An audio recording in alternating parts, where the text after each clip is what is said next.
welcome back to my channel, the English Reader, Eva here, and today, a bit late, I was aiming to put this out in June, but I want to discuss with you the latest memoir I've read, which is The House on Sunset by Lindsay, the remember surname. This is a memoir on how the author met and was in an abusive relationship for around a year, I believe, so before she managed to escape him. And before I go into the book, I have to premise one, these discussions are usually spoilery, so if you don't want to be spoiled, just look at my wrap-up where I just very briefly describe the book. I don't rate these books, so there is no rating attached to these. And third, this is going to be the last installment, the second to last installment, to be fair, on this series. I'm going to read another book, which is a non-fiction, again, but it's not memoir, for the last episode. But in terms of memoir actually written by survivors, I'm gonna stop here for now. Reason being is because my daily job is dealing with domestic violence survivors. Like, I work with them from when they come from the hospital, and I meet them, I risk assess them, and then I help them to escape or keep safe if they want to stay in the relationship or access other services, housing, and all of that. So my literal daily job in and out is always have to deal with either domestic violence, sexual assault, rape, or a combination of the two. So I am, to be fair, a bit exhausted, and when I read, I tend to read for pleasure, and I found very hard reading every installment in these, but this one especially hit me very hard. And I guess it's just overloading, you know.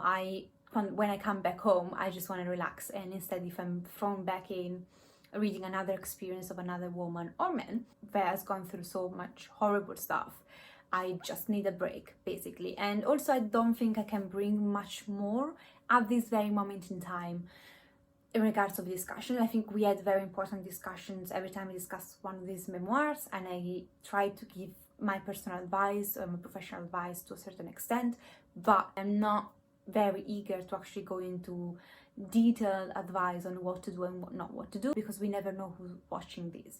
And we have procedures, we have safety measures, we have assessment, we have safeguarding, we have got tips and things we do with our clients that I'm not able though to share on this channel at the moment, just because I don't want a perpetrator by any chance seeing these and actually adapting what he's doing to avoid these. So basically, I can keep my clients more safe by not sharing with the world on how an IDVA, which is Independent Domestic Violence Advisor, works, if it makes sense. So I think for how much I could give, and in terms of advice and support or like things, is kind of done for now. Maybe one day I'll pick this up again. I had an half idea of actually going to sexual assault memoirs and kind of bring the other side of the coin, of the other side of my job.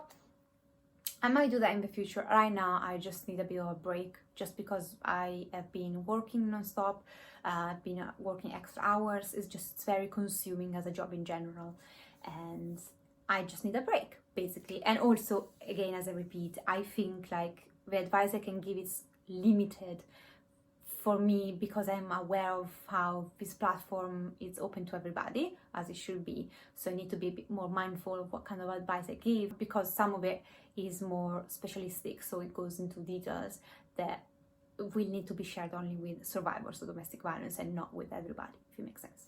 So as far as this book is concerned though, this story starts when we've got, in her book, she calls herself Serafina, her real name is Lindsay, but I'm gonna refer to her as Serafina, just because that's what she called the protagonist at the beginning. And at the beginning of the book, Serafina has just landed a job as a teacher.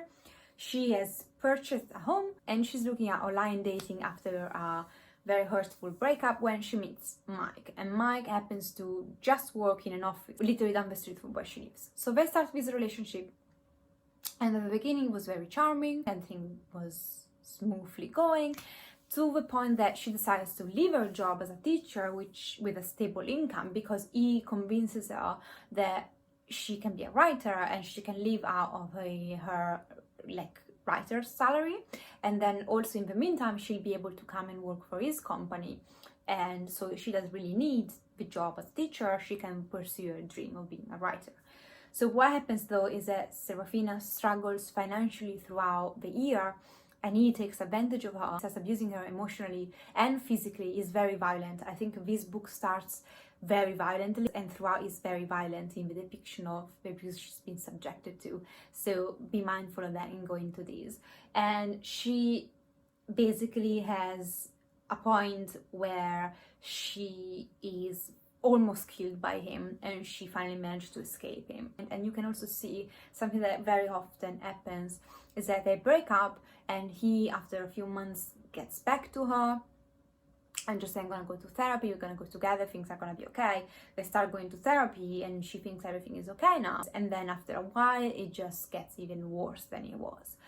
Reason being is because people that are that violent, that use that kind of emotional abuse, and a lot of times they might have personality disorders, they might have more than mental health illnesses. Usually I see more personality disorder.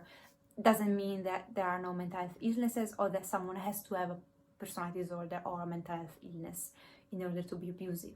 However, generally speaking, when you have a personality disorder, it's a bit more complicated than, oh yeah, you get to therapy, they're gonna change. No, they don't really change. You contain someone who's violent most of the times. And yes, not everybody who's violent will stay violent forever, but most of the people that are violent, they will have tendencies that, for example, if everything is okay, they're gonna stay calm. If something goes out the window, they've got break up a relationship in their life, they got issue in their life, they feel threatened, they feel humiliated, whether they will very quickly go back to being violent. Now, this is not 100% right. Doesn't mean that everybody who's violent will always be violent 100%. There is reasons sometimes why someone is violent. They might feel like there's no other choice, they might feel that they need to protect themselves, they might have a lot of issues that are not related to personality disorders or they're not related to mental health illnesses. But when there is a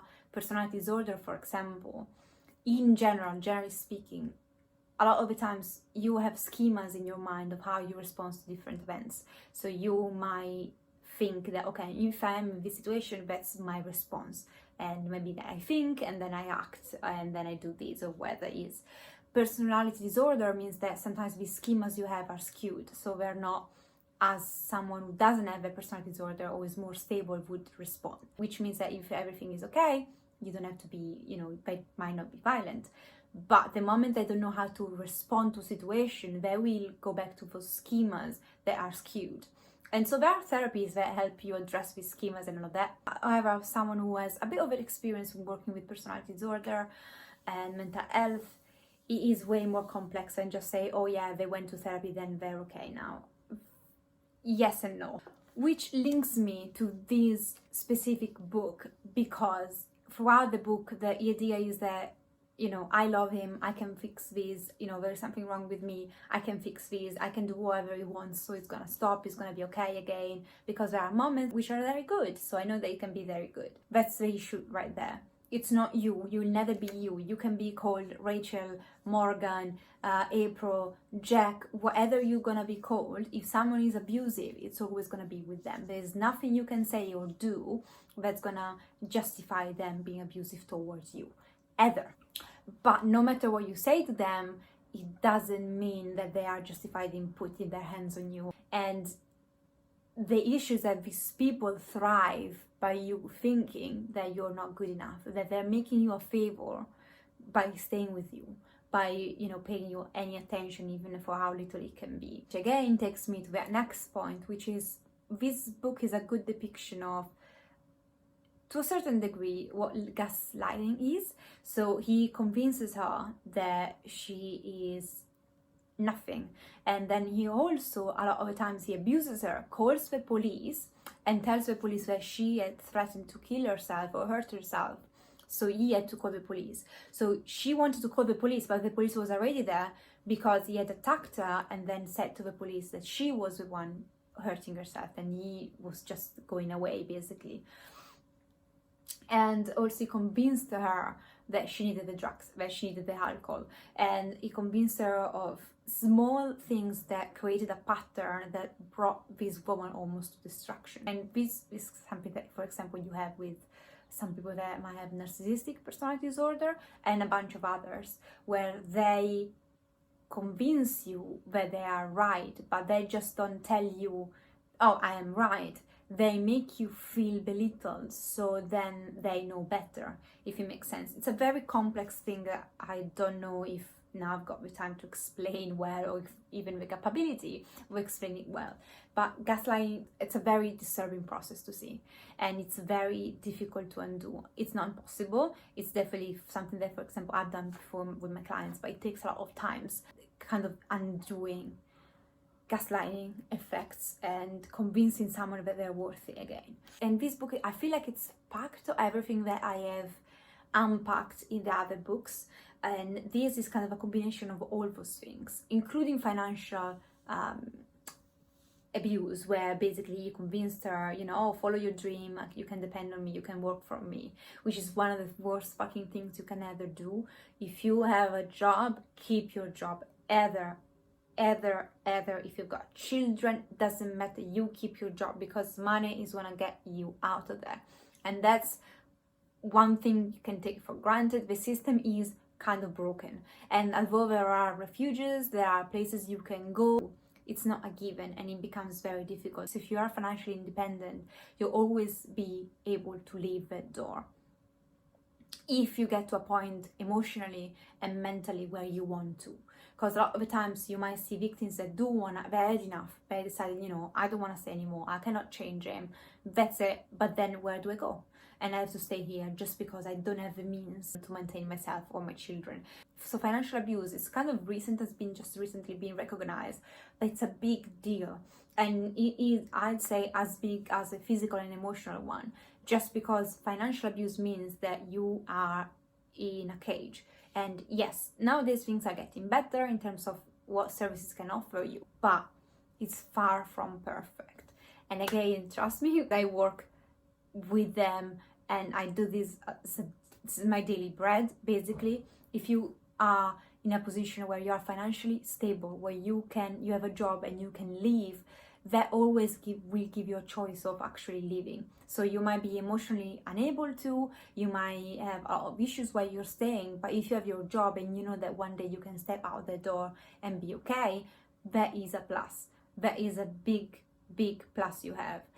But if you don't have that, maybe they've made you resign, maybe you're financially dependent with them, it becomes way more complex. And although, again, you can find services that can support you, if you can hold your job or if you can get a job, there will always be a step out of the door, or we always give you the option of actually going out the door. And I think in general, as a topic, has been now being recognized, but there is so much more that needs to be studied and examined when it comes down to financial abuse. But it's very real, and the journey that this woman goes through, it's remarkably brilliant. This one also reads more like fiction, and that's maybe why kind of hit me very hard. I mean, all the books were absolutely hard to read and amazing for the inspiration that these women gave me, but at the same time, this one was particularly brutal to read. So it's very engaging because she's definitely good with words, but at the same time it's very heart-wrenching to read, just because when you read